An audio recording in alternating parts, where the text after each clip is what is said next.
Hello, traders. FX Pip Collector here. Today is Thursday, April 3rd, and this is my recap of the US dollar. If you haven't done so already, definitely do check out my free Discord channel, link down here in the corner at the end of the video. And don't forget to take a quick look at my website, fxpipcollector.com. So anyways, we definitely had a little bit of a recovery from that huge push up we got from the tariff news. It looks like a very big move to the downside, but we're not even to the 38% Fibonacci retracement of this whole move up yet, so it's really not that big of a pullback yet.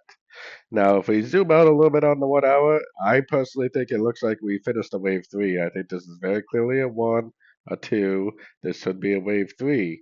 That means we likely are in a wave four.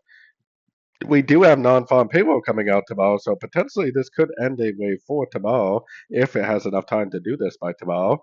Non-farm payroll is sometimes known for spike reversal, so maybe we'll get this, and then non-farm payroll maybe will initially cause it to go down, but then spike reversal back up, because I still think it needs to go up to at least make a wave five, and honestly, I am extremely bullish on the very high time frames. I think we're going to go up to at least 1.12 area before we see too much of a significant pullback.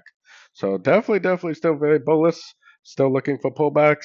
Waiting for proper ABC or Elliot wave pullbacks to go long again for the continuation of the uptrend.